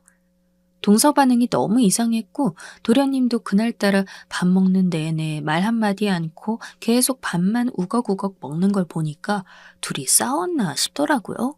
동서는 저보다 4살 어린데 제 여동생이랑 또래여서 그런지 저도 좀 어떤 면에서 애틋하고 안타깝게 느껴지기도 하더군요. 보통 형님 동서 간의 사이가 별로 안 좋다고 하는데 동서는 결혼하고 저한테 말도 곧잘 걸고 딱히 불편하거나 벽을 둘 만한 행동을 한 적이 없어요. 임신한 것도 축하한다고 제가 선물을 보내줬을 때도 형님은 진짜 속이 깊으신 것 같다면서 무척 고마워하기도 했고요. 그런데 별도로 왕래를 하는 사이는 아니었기 때문에 이날의 반응이 좀 의외였는데요. 아무튼 그렇게 집으로 돌아간 뒤 남편은 회사 볼 일이 있어서 또 나가고 전 그 사이에 전화를 걸었어요. 그런데 동서가 바로 집으로 들어가지 않고 도련님만 보낸 뒤 본인은 친정에 와 있다더군요. 사실 이 사람이랑 싸워서 오늘만 친정에서 자겠다고 했어요. 아까도 어머니 댁에서 별로 분위기가 안 좋았던 것은 아실 것 같은데요. 형님, 저 너무 마음이 안 좋네요. 어떡할까요? 이런 깊은 얘기를 할 정도로 속내를 쉽게 털어놓는 관계도 아닌데 동서는 제가 아직 준비도 안 되었는데도 이야기들을 쭉쭉 늘어놓더라고요. 듣고 보니 정말 오죽 속상한 얘기가 아니었고 저라도 조금이라도 연줄이 닿아 있는 사람을 붙잡고 하소연하고 싶었을 것 같아요. 형님도 아시겠지만 저희 남편은 정말 알아주는 사랑꾼이었어요. 그런데 저 임신하고 입덧하고 밥도 못하고 우울한 생각이 들어서 남편한테 얘기하면 엄청나게 짜증을 내더라고요. 그때도 속상했는데 이 사람이 어느 순간부터 좀 이상한 거예요. 이때까지는 그럴 수도 있겠구나 싶었지만 뒤이어 나온 말을 듣고 제가 다 놀라서 손이 다 떨릴 정도였어요. 형님, 김유진이라는 여자 아세요? 형님 왠지 아실 것 같은데. 형님이 여기 시집 오신 지 더 오래되셨으니 저희 남편 예전에 만났던 여자 아실 거 아니에요? 그 말에 저는 너무 놀라서 어버버버 대꾸도 못하고 멍청이 있었어요. 그건 바로 앞에서 제가 말했던 도련님의 예전 여자친구 이름이었거든요. 둘이 접점이 있으면 안 되는데 동서가 그 여자 이름을 말하는 것부터가 왠지 좀 쎄하다 싶었어요. 설마 내가 상상하는 대로 안 좋은 상황이 일어나고 있는 건가? 혹시 불륜이라도 저지른 건가 싶어서 그냥 답도 못하고 있는데 동서는 그대로 쭉쭉 말을 하더라고요. 이 사람 핸드폰에 그 이름으로 전화가 몇 통 걸려와 있는데 제가 다시 걸어보니 웬 여자가 받더라고요. 그런데 말투가 왠지 계속 만나는 사이에 있는 것 같은 말투였어요. 제가 예민한 걸까요? 그 여자 이름을 어떻게 아냐면 전에 남편이 장가 오면서 신혼집에 들고 온 짐에 그 여자가 준 편지가 있었거든요. 남편은 제가 모르는 줄 아는 것 같아요. 이 말을 들으니까 정말 가슴이 쿵쿵 울리더라고요. 그래요. 일단 연애를 아예 안 하고 결혼을 한 사람들은 없으니 자기 본가에서 가져온 짐 중에 미처 정리 못한 예전 애인들 흔적이 있을 수는 있어요. 그런데 문제는 도련님이 최근에 연락을 하고 있었다고 하고 그걸 동서가 알게 되었다고 하니까 마음이 꽤 불편하고 좋지 않더라고요. 아니, 결혼해서 애기 아빠까지 된 사람이 이전 여자한테 연락할 일이 뭐가 있나 싶어서 저도 막 불쾌해지더군요. 일단은 아니다, 잘못 눌렀던 게 아니겠냐. 동서가 지금 예민할 때라서 생각이 많은 것 같다며 저도 한창을 둘러댔어요. 일단 임신하고 지금 컨디션도 안 좋다는데 그 부분에 신경 쓰고 있느라 밥도 못 먹고 엄청 스트레스 받아 하더군요. 도련님은 동서가 이 문제로 따지니 말도 안 되는 걸로 트집을 잡냐 하면서 엄청나게 화를 냈다는 거예요. 그런데 엄연히 도련님 핸드폰에 통화 내역이 있었던 건 사실이니까 동서가 화낼 만한 빌미를 본인이 준 건 맞는데 왜 그렇게 화를 낸 걸까요? 그리고 도련님이 만났던 그 여자는 단순한 옛 애인이 아니라 제 동창들 사이에서도 어느 정도 이름을 들어봤던 건너 아는 사이의 여자였는데요. 당시에 만나고 있을 때야 별 생각 없었고 헤어진 지도 좀 된 데다가 일단은 도련님이 결혼을 해버렸잖아요. 그래서 당연하게 잊고 있었어요. 이쯤 되니 왠지 모르게 궁금하기도 해서 SNS를 타고 들어가서 때 아닌 염탐을 하게 되었는데요. 아마 동서는 그 여자의 SNS라든지 이런 상황은 전혀 모르는 것 같지만 제가 이날 나름 훔쳐본 결과 진짜 모든 게 다 엉망진창인 것 같다는 생각이 들더라고요. 내일도 아닌데 어찌나 짜증이 나고 무섭게 느껴지던지. 그리고 그다지 정이 쌓이지도 않은 관계의 동서가 안타깝고 불쌍하게 여겨져서 마음이 무거웠어요. 글쎄, 그 김여진이라는 여자. 그러니까 도련님의 이전 여친은 계속 만남을 이어오고 있더라고요. 카페에서 누군가가 찍어준 듯한 사진이나 어딜 놀러 갔을 때 찍은 셀카 안에서 보면 미묘하게 남자랑 있는 것 같은 느낌이 있었어요. 그런데 조수석 사진에서 찍은 사진을 보니까 도련님 차가 맞는 거예요. 제가 남편도 아니고 도련님 차를 한 번에 알아볼 수 있었던 건 저희 남편에 비해서 나름 허영도 부리고 싶어 하고 겉멋이 많이 든 도련님은 결혼 당시에 어머니를 졸라서 외제차를 한 대 샀어요. 무리하게 산 데다가 한때 그걸로 저와 남편을 데려다 준 적도 있어서 차 브랜드 정도야 모를 리가 없었어요. 설마 했는데 일치하는 데다가 그 여자가 써놓은 글도 보니까 아주 가관이더라고요. 역시 우리는 헤어질 인연이 아니었다나 하면서 누가 봐도 헤어진 연인이 재회를 해서 다시 만나고 있는 듯한 글을 써놨어요. 아무리 그래도 그렇지. 집도 좀 산다는 여자애가 그 전에 거절할 때는 언제고 이제 결혼해서 애 아빠가 된 전 남친을 저렇게 만나고 다닌답니까? 여기서 진짜로 욕먹어야 할 것은 저 여자애보다는 우리 도련님이 훨씬 쓰레기라고 생각하지만요. 일단 저는 이 상황을 남편에게 얘기했고 듣자마자 남편도 무척이나 곤란해하고 황당해했어요. 그런 일이 다 있냐? 그놈 자식 제정신이냐면서 말이에요. 그날 저녁에 어머니께서 잠깐 집에 들르라고 하셔서 같이 갔는데 그때 저는 조심스럽게 어머니께 여쭈었어요. 이런저런 상황이 있는데 어머니도 아시냐고. 어머니께서 도련님에게 말 좀 해보시라고 말이에요. 그런데 제 말을 듣자마자 어머니께서 돌연 버럭 화를 내시는 게 아니겠어요? 얘가 망측하게 뭔 소리야. 우리 우석이는 절대 그럴 애 아니야. 네가 잘못 봤겠지. 그리고 그렇다고 해도 옛날 친구 사이일 텐데 네가 뭘 확실히 한다고 떠들어. 행여라도 네 동서 앞에서 말실수하기만 해봐라. 잘 살고 있는 부부를 그렇게 뒤적거려서 쓰겠어? 네 앞가림이나 잘해. 이렇게 저한테 온갖 불호령을 내리시는데 좀 당황스럽더라고요. 남편은 그 옆에서 한마디 거드는데 이건 더 어이가 없었고요. 자기야, 왜 쓸데없는 말을 해가지고 분위기를 이 모양으로 만들어? 우석이는 내가 알아듣게 말할 테니까 자기는 입 다물어. 재수씨 임신했는데 알게 되면 뭐 어쩌려고.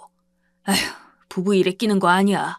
제발 분수 좀 알고 낄 때 안 낄 때 구분 좀 해. 어?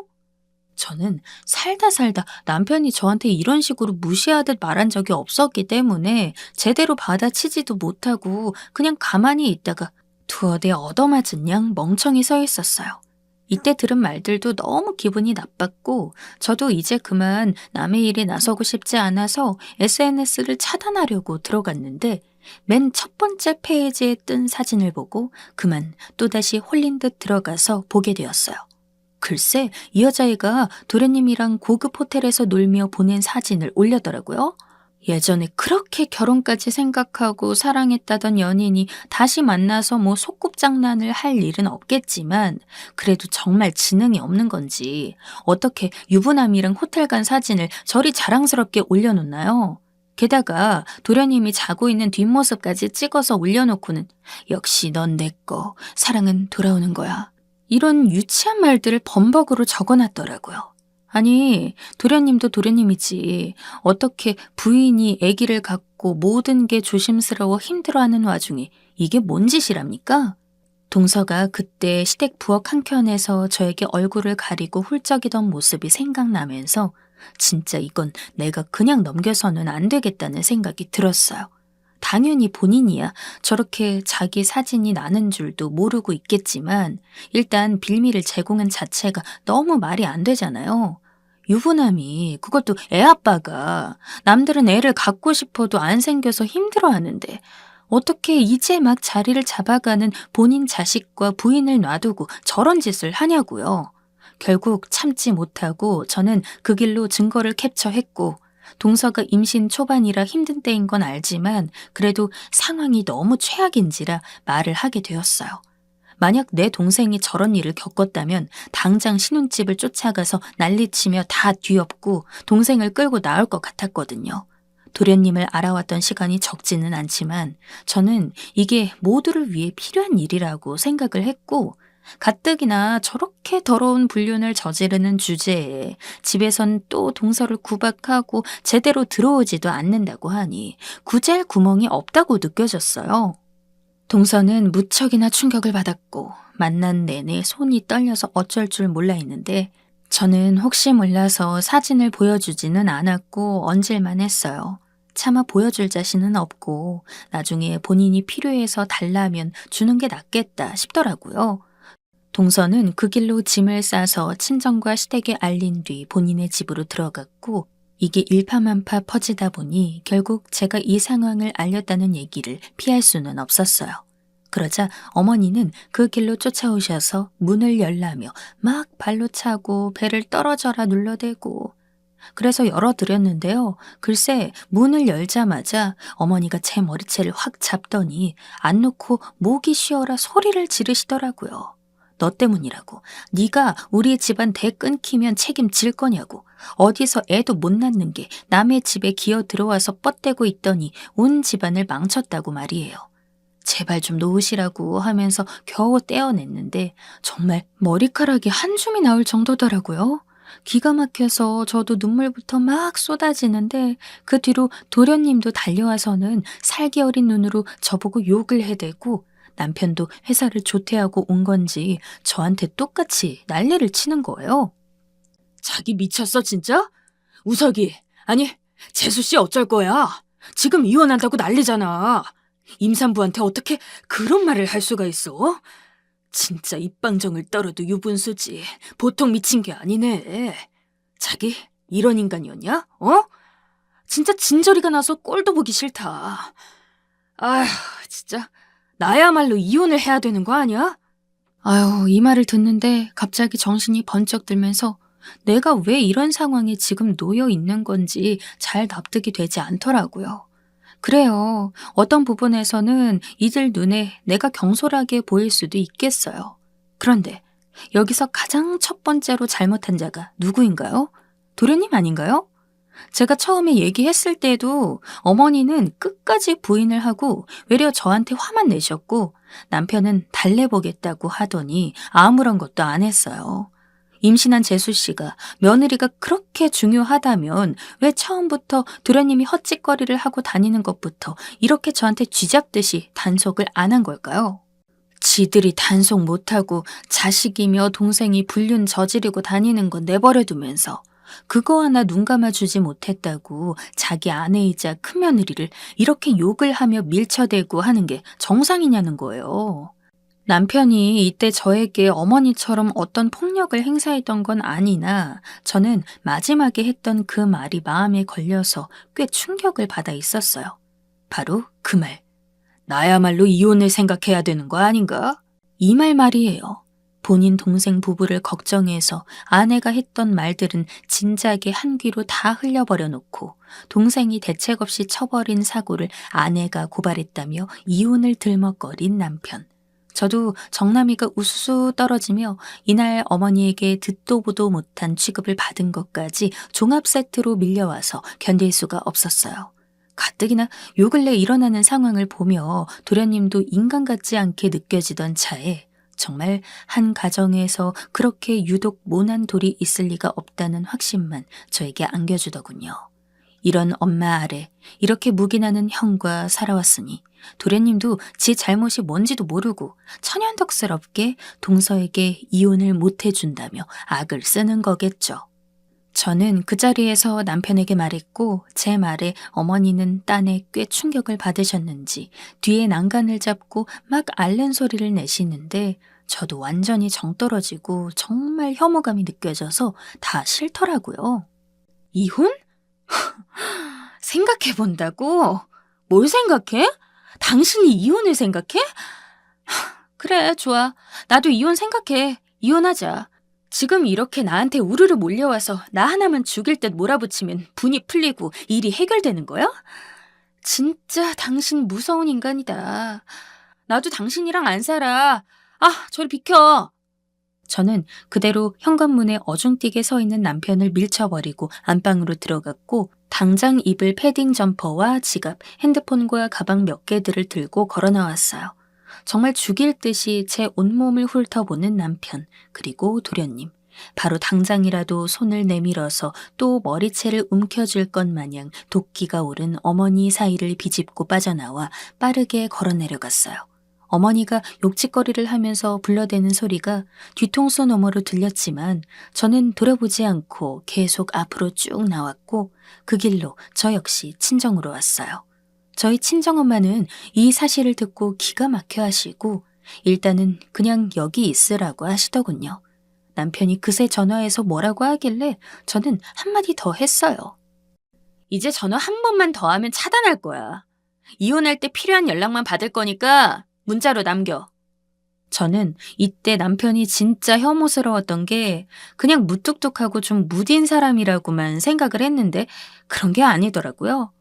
고지식하고 고집 세고 그저 자기밖에 모르고 본인이 설정해둔 계획 안에 부인이 들어가 있어야 마음이 편한 인간이었어요.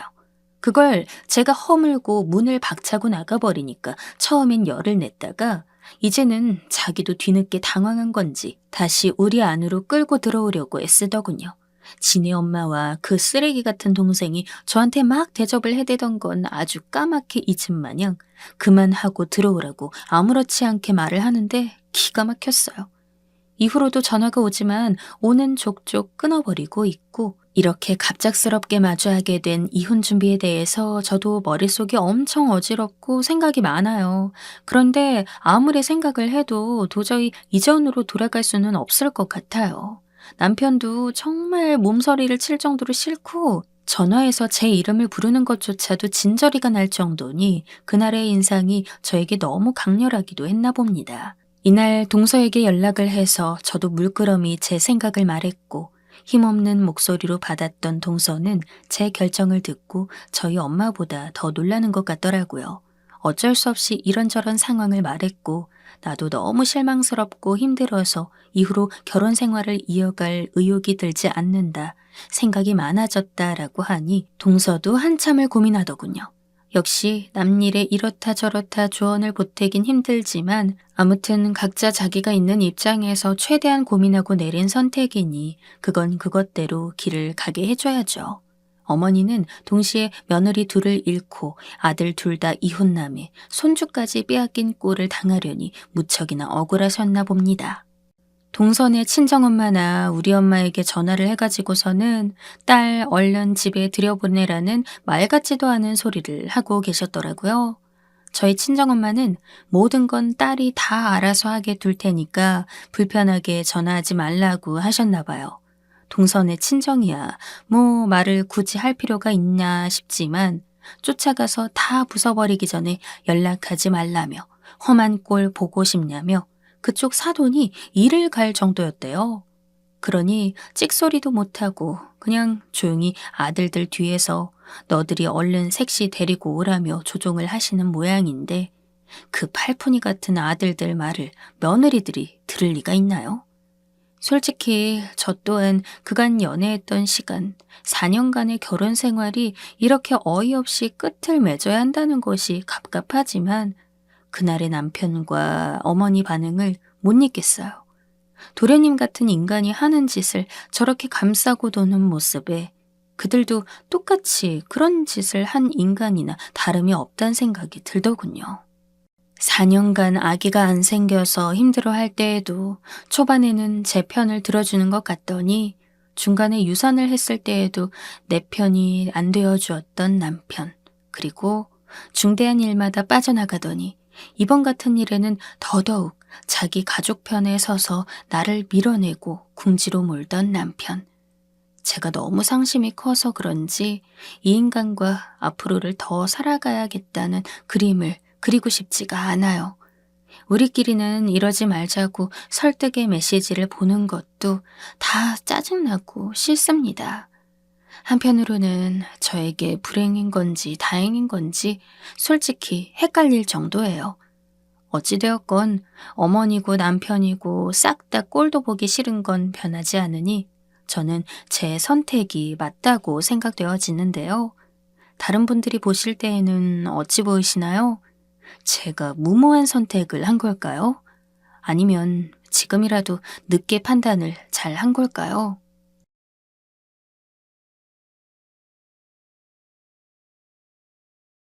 안녕하세요. 남들 이야기는 뭘 들어도 재미있었는데 제가 막상 저의 이야기를 적어보려니까 이런 것도 사연으로 쳐줄까 싶어서 걱정이 되네요. 그래도 한번 써보겠습니다. 문장력을 잘 갖춰서 쓸 수 있을지 없을지 잘 모르겠어요. 알아서 적절히 글을 다듬어 주실 것이라 믿어볼게요. 때로는 누군가에게 속마음을 털어놓는 것만으로도 위로가 될 때가 있더라고요. 그런 심정으로 적어내려가 보는 것은 저희 집 이야기입니다. 제가 대처를 알맞게 잘했다고 생각은 드는데 아주 가감없이 말해보자면 마음 한구석 작게는 혹시 내가 나이를 먹어서 젊은이들 마음을 모르고 대처를 하였는가? 이런 의구심이 함께 듭니다. 저는 다 늙은 아줌마예요. 할머니라고 불리기에는 아직은 제 자존심이 허락하지 않아요. 제가 등 굽은 데도 없이 사지 멀쩡하고 정신이 또렷하거든요. 그리고 요즘 60대는 할머니도 아니라고 하더만요. 사는 형편이 그럭저럭 괜찮아서 신소헌한 편이고요. 그런데 꼬장꼬장하다는 표현을 듣고 말았더니 짜증이 확 나버려서 제가 나이 든 걸 더 부정하고 싶게 됐네요. 이게 다 작은 며느리로 들일 뻔했던 어떤 맹랑한 아가씨 한 명 때문입니다. 실제로는 친근하게 이름으로 불렀지만 글로 적는 것에서는 생략하고 그냥 아가씨라고 칭할게요. 예비 며느리라고 적기도 못해서요.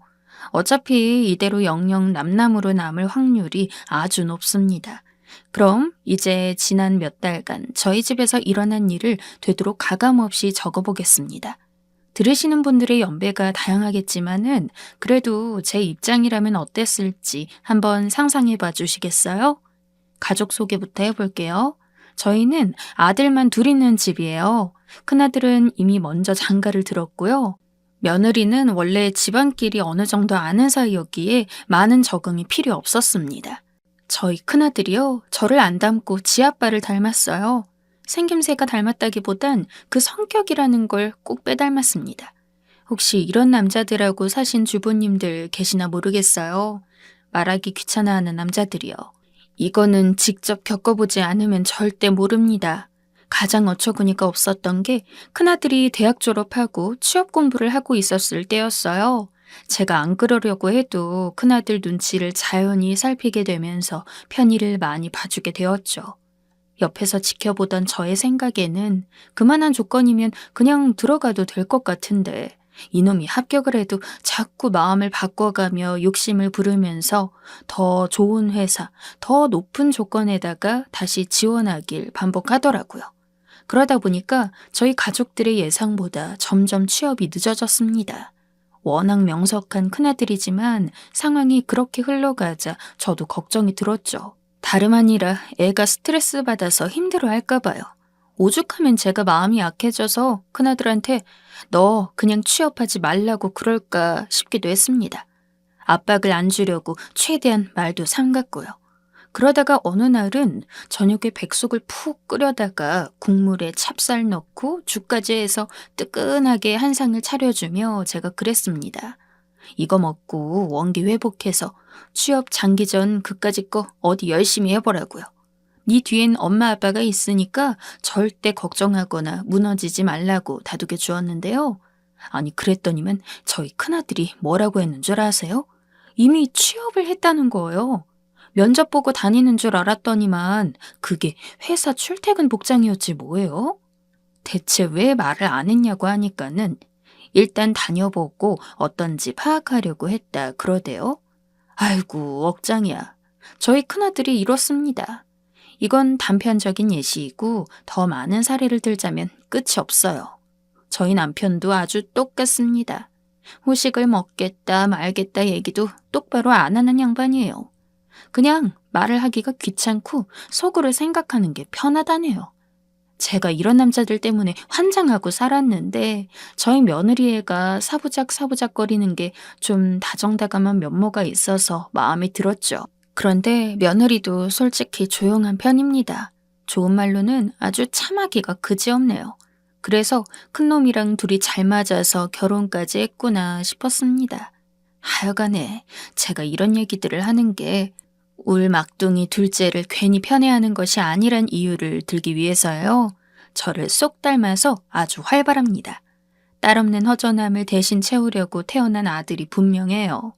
사교성 좋죠. 성격 유쾌하죠. 인물도 훤하게 잘났어요. 제가 우리 작은 애를 얼마나 끼고 살았는지 모릅니다. 혼을 크게 낸 적도 없었어요. 애를 너무 오냐오냐 키운다고 눈총을 받기도 했었네요. 마냥 예뻐서 그랬던 것만은 아니고 저희 둘째가 어릴 적에 많이 아팠습니다.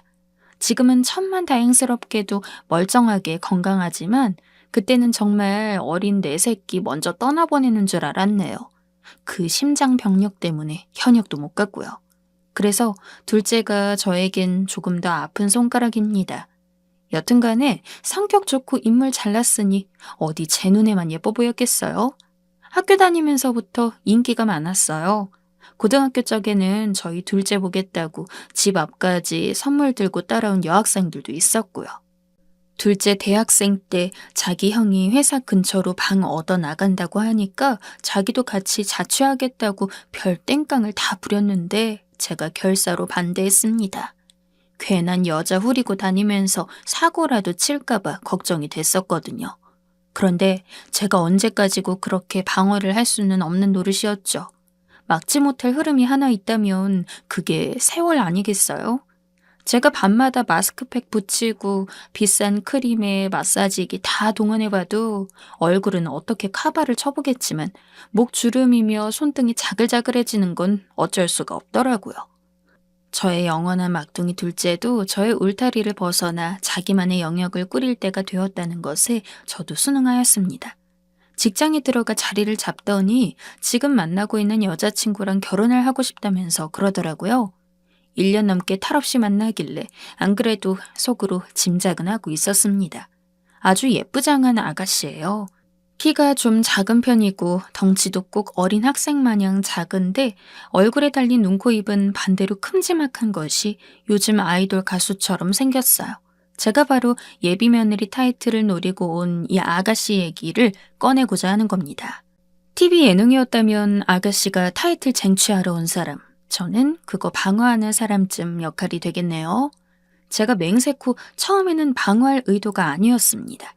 분명하게 적어보는데 맨 처음에는 제가 오히려 쌍수 들고 환영을 해주었어요. 더 옛날이었으면 모를까. 네가 어디 감히 우리 작은 왕자님을 노려? 이런 생각은 추호도 없었고요. 둘째가 결혼 정년기에 접어들기도 하였거니와 이 아가씨가 아주 외향적인 게 마음에 들었거든요. 발랄하고 에너지가 넘치길래 둘이 결혼하면 제가 둘째네랑 놀러 다니기 딱이겠다 싶었어요. 아니나 다를까 아가씨도 마침 놀러 다니는 거 좋아한다고 그러는 거예요. 저희 남편하고 해외여행은 몇 번 다녀봤지만 이 양반이 썩 반응이 좋지는 않았습니다. 남편이 평소에 뭘 하고 살아왔냐면 바둑 채널, 골프 채널 시청을 그렇게 했습니다. 제가 그럴 바에는 차라리 보기만 하지 말고 직접 다녀보라 그랬어요. 바둑 교실이든 골프 라운딩이든 가면 되잖아요. 아니 그런데 자기가 하는 건 또 싫대요. 언제부턴가 유튜브로다가 뭘 자꾸 한참 보길래 도대체 뭔가 싶어서 제가 슬쩍 훔쳐봤더니 차량 영상이었습니다. 블랙박스에 찍힌 사고 영상 모음집을 아주 애타게 보더라고요. 그거 보고 또 성질이 나서 제발 직접 운전해서 우리 같이 쏘다니자 하니까 그건 사양하겠다고 합니다. 운전하는 걸 영상으로 보는 게 좋지 직접 몇 시간 운전하고 다니면 기가 빨린다네요. 가족 외출은 그럼 결혼한 첫째네랑 다니면 되지 않겠냐고요? 저희 큰아들이 밖에는 잘 나갑니다. 그런데 멀리 안 나갑니다. 근처 한강에서 드러누워 있어요. 며느리도 스타일이 비슷합니다. 둘이 뭘 하고 다니는지 보니까 카페 크게 지어놓은 곳에 가서 거기서 책 읽고 노트북 하다가 집에 들어오는 길에 밥 사 먹으면 그걸로 주말 하루 끝입니다. 신기한 건 저희 시댁 식구들이 다 그래요. 한 근엄씩 합니다. 시끌벅적한 저희 친정이 멀디먼 거리에 있는 것이 천추의 한이에요. 집안에서 저랑 쿵짝 맞는 건 둘째밖에 없었죠.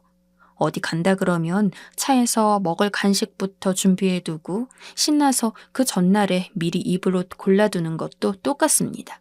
그런데 드디어 이런 쪽으로 손발맞는 며느리가 생긴다니까 제가 대환영을 하지 않을래도 하지 않을 수가 없었어요. 그저 좋아서 무조건 둘의 결혼 오케바리 했습니다. 다른 건 안 바라니까 서로 상처 주지 말고 예쁘게 잘 살아주기만을 기도했죠. 그리고 이왕이면 둘이 놀러 갈 때 가끔 저도 데려가면 더 좋겠다 생각을 했고요. 저의 첫 마음가짐은 이러했습니다. 첫 단추 잘 꿰고 시작하나 싶었더니 먼저 뒤통수를 날린 건 그쪽이었어요. 예상치도 못하게 갑자기 공격을 막 날리더라고요. 말을 꺼낼 때 처음에 어떻게 했었냐면 자기는 개념 있는 며느리가 되고 싶다고 했습니다. 개념 넘치는 결혼 준비가 되었으면 좋겠다고 하더라고요. 제가 그래서 그 말을 듣고는 오라 잘 됐다 싶어서 그러라고 했습니다. 자기가 개념 있겠다는데 그럼 거기서 100번 1000번 동의한다고 그러지. 무개념이면 좋겠다고 말을 예비 시어미가 어디 있겠어요? 아니 그런데요. 문제는 제가 생각한 개념과 아가씨가 머릿속에 달고 온 개념이 달라도 너무 달랐다는 겁니다. 미리 정확하게 말씀드릴게요. 어머님께서 그러실 거란 얘기는 절대 아니고요. 제가 종 같은 며느리는 안 하고 싶다는 말씀을 분명히 드리고 싶어서 그래요. 명절마다 힘들게 필요 없는 노동 하지 않을 거고요. 저 김장도 안 하겠습니다. 대신에 제가 할 도리는 알아서 정말 똑부러지게 잘할 거예요. 이 아가씨가 초장부터 저를 음해하려고 들었습니다. 종 안 할 거고 명절에는 놀면서 김장은 패스하겠다는 얘기였는데요. 우선 저희 집안에는 제사 자체가 없습니다. 설날이면 떡만둣국을 끓여 먹는데 만두를 직접 빚는 수고 정도가 필요하고요. 추석에는 고기를 좋은 걸로 사다가 갈비찜을 해 먹습니다. 조미료 최대한 안 넣고 양념을 직접 만들기 때문에 이거만 신경 쓰면 됩니다. 그리고 저희는 김장을 사 먹어요. 돈 있고 인맥 있겠다. 직접 애쓸 필요가 없어서요. 제가 형님이라 부르면서 절친하게 지내는 권사님이 해마다 직접 농사를 지어다가 김치 양념까지 싹 다 해다 주시는데 그거 사 먹고 있습니다. 아마 둘째한테 들어서 저희 집안에 오면 종노릇 할 거 없다는 걸 뻔히 알 텐데 일부러 이러는 건가요? 의중이 파악되지 않았습니다. 왜 저를 부려먹으려는 시어머니로 미리 생각한 건지 이해할 수가 없더라고요. 제 머릿속이 오리무중이 되거나 말거나 다소곳하게 자세는 취해놓고 아가씨가 말을 엄청 오래 하는데 들을수록 찝찝해졌습니다. 이러이러한 이유로 일을 하지 못한다. 저러저러한 이유로 시댁 출입을 삼가겠다. 뭐 듣자 하니 전부 자기 좋은 얘기만 하던데요. 그럼 네가 한다는 도리는 대체 뭐냐고 물어볼까 하다가 쓸데없는 말 얻는 건 나중에 마이너스 날 수도 있겠다 싶어서 일단은 미뤄뒀습니다. 입에 본드 붙인 남자들 보고 살았더니 저도 약간 전염이 되었나 보더라고요. 첫인상 좋게 받아놓고선 그 다음에 입을 열수록 저를 난감하게 만든 이 아가씨의 조건을 적어볼게요. 일반 중소기업 직장 다니고 연봉이 3천만 원입니다. 매년 연봉 협상이 있고 업무가 대단히 힘든 일은 아니라고 합니다. 그런데 애 가지면 퇴사를 고려할 거란 의견을 봐서는 특별한 애사심은 없어 보였어요. 저희 둘째는 중견기업 재직에 연봉이 5천 정도 됩니다. 나이는 둘이 동갑이에요. 제가 아가씨 연봉 듣고선 그렇구나 하고 넘기려다가 그 집에는 돈 좀 있냐고 둘째한테 물어봤더니 당연히 있을 거라고 하더라고요. 둘이 결혼 얘기 시작할 때 어디서 살자, 어떻게 살자 이런 구상을 했었다네요. 아가씨네 형편이 받쳐주니까 그랬겠죠. 여튼간에 저는 동갑이면 아가씨 쪽이 사회생활을 더 일찍 했을 텐데 연봉 차이가 심하게 난다 싶어서 한번 물어보게 되었어요. 다름 아니라요, 어머님. 제가 대학 때 1년 휴학했어요. 아, 그랬어요? 휴학하고서는 뭘 했는데? 그냥 이것저것 여러 가지요. 수상하게 두루뭉술한 표현이더라고요. 그래서 제가 등록 기간까지 합치면 1년 넘게 쉬었을 텐데 다른 공부나 알바라도 했냐고 그랬죠. 자기 개발을 했다고 대답하더라고요. 자기가 뭘 좋아하는지 천천히 생각하면서 알바도 가끔 했다고 합니다. 알바비는 힐링하면서 다 써버렸다네요. 아니, 어차피 휴학하고 쉬는데 힐링은 따로 왜 했어요? 아, 그때 힐링이 유행이었거든요. 기상천외한 답변에 한 대 얻어맞은 듯한 기분이 들었네요. 첫째랑 둘째가 7살 차이가 나요. 학년상으로는 8살 차이고요. 큰며느리가 첫째보다 1살이 많은데 저는 그래서 이 정도 나이 차이면 엄청난 세대 차이가 나는 것이었나 심각하게 고민에 빠졌습니다. 첫째네랑은 대화도 항상 고만고만했는데 이 아가씨와는 말을 섞으면 느낌 자체가 달랐습니다. 자꾸 물어보시니까 저 입사 면접 보는 것 같아요, 어머님. 안 그래도 큰 누나를 더 크게 뜨고 저한테 한 방 먹이면 제가 더 이상 뭘 캐물을 수가 없더라고요. 말을 할수록 제가 나쁜 쪽이 되는 것만 같았죠. 집에 가정부를 뽑아도 이 정도는 물어볼 수 있겠는데 하물며 예비 며느리한테 제가 그 정도 질문도 하면 안 되었던 걸까요? 제가 속상한 건 생각도 안 하고 저희 둘째가 그러더라고요. 엄마는 왜 벌써 애 기를 누르려고 해? 아직 결혼도 안 했는데 벌써 이러면 어떡해? 눈 땡그랗게 뜨고 할 말 다 하는 건 그쪽이었는데. 뒤에서 말을 어떻게 한 건지 둘째는 자기 여자친구 걱정만 했습니다. 제가 의기소침해져서 둘째한테 넌 대체 누구 편이냐고 주책맞게 물어보기도 했었네요. 편이 따로 어디 있어. 난 당연히 두 사람 편이지. 은근히 제 편이라고 말해주기를 바랐는데 둘째도 이제 다 컸다 이거겠죠. 제가 이 아가씨를 보면서 요즘 애들 발상을 못 따라가겠다고 느낀 게 또 있었습니다. 어머님, 저희가 원래 결혼할 운명이었나 봐요. 궁합 봤더니 강렬한 인연이래요. 어디서 궁합을 봤냐고 물었더니 길 가다가 타로집에서 봤다고 합니다. 제가 그 말 듣고 순간 웃겨서 타로 카드 그까짓 것도 궁합점으로 쳐주냐고 그랬거든요. 아가씨가 조금 뚱한 표정이 된 것 같았어요. 며칠 뒤에 저한테 다시 타로 카드 얘기를 꺼내서 생각도 안 하고 있다가 깜짝 놀랐습니다. 제가 저랑 어머님 타로점을 봤는데 사신 카드가 나오더라고요. 서로 조심해야 할 것 같다고 들었어요. 당황해서 그게 뭐냐고 하니까 저한테 그 카드 사진 찍어온 걸 보여주는데 웬 해골 바가지가 시커먼 옷을 입고 긴 낫을 들고 있는 거예요.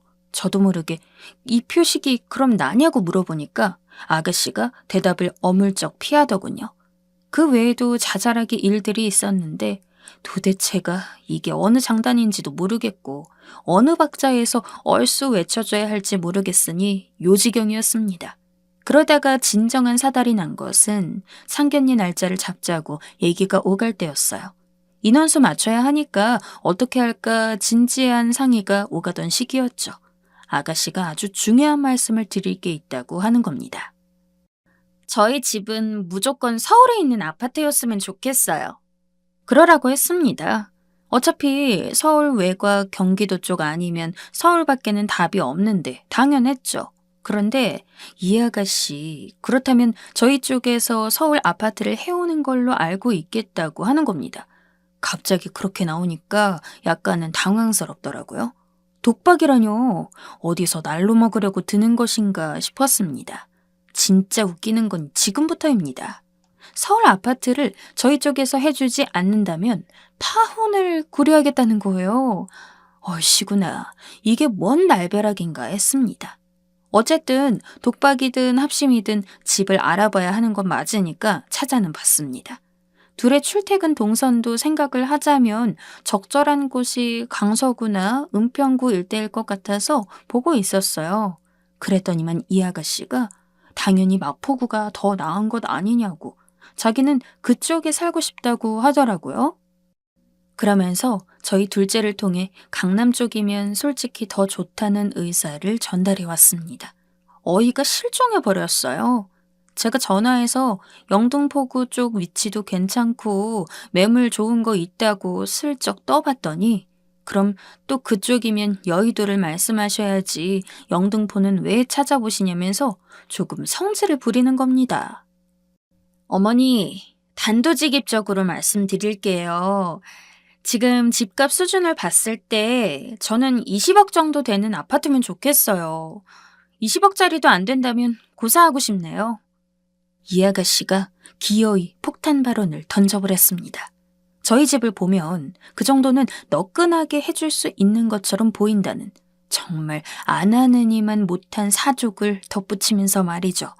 제가 하도 어이가 없어가지고 둘째한테 물어봤습니다. 네가 생각하기에 20억 들여서 집 해가는 거 어떻게 생각하냐고 말이죠. 많이 당황하더라고요. 그럴 바엔 그냥 차라리 우리가 알아서 대출 받고 현재 수준에 맞춰서 사는 게 나아. 고심하던 둘째가 20억 독박은 영 아니라고 생각했는지 신중하게 결론을 내렸습니다. 둘이서 대화를 잘 나눠보겠다고 했고요. 그러고 나서 조용하길래 일단락 되었는 줄로만 알았어요. 얼마 있다가 아가씨한테서 연락이 왔는데 목소리가 격양되어 있는 것처럼 느껴지는 겁니다. 제가 화날 일이 뭐가 있냐면서 넌지시 물었더니 왜 앞에서는 해줄 것처럼 다 말씀하셔놓고 뒤에서는 딴 말씀을 하세요? 저 일부러 당해보라고 이러시는 건가요? 그러시다면 그냥 솔직하게 말씀을 해주시든가요. 단단히 오해한 말을 하더군요. 대관절 제가 언제 20억짜리 집 구해준다고 확실히 말을 했다는 건가요? 정확히 짚어줄까 하다가 관두고 저도 결단을 내렸습니다. 해줄 거라고 했죠. 그러면서 개념 있고 똑소리 나는 며느리 환영이니까 계산 철저하게 해보자고 그랬습니다. 20억 들여서 서울 아파트 해줄 테니까 나머지 혼수는 알아서 다 채워올 수 있냐고 물어봤어요. 약간 반기는 목소리로 알겠다고 하더라고요. 더 바라지도 않으니까 딱 절반 10억이면 되겠네. 반값이면 아주 저렴하지 뭐. 놀랐는지 처음에는 말을 얼버무리더니만 점점 목소리가 커졌습니다. 무슨 10억씩이나 요구하시냐면서 그렇게 들 일이 없는데 강요하시는 건 날강도라고 하더라고요. 제가 그 말 듣고 진짜 웃겨가지고 그럼 20억은 네 집 애 이름이냐고 받아쳐 줬습니다. 우리 둘째 이름은 20억이 아닌데 왜 자꾸 20억을 찾냐고 하니깐 더 대꾸 안 하더니 인사만 하고 끊더라고요. 돈이 단순 비교로 봐도 2배이고 집값이 오른다고 가정하면 더 심한 차이 아닌가요? 거의 몸만 오겠다는 날강도 같은 심보로 느껴져서 아가씨가 괘씸하기까지 했습니다. 제가 공짜로 받으려는 심보를 워낙 싫어해요.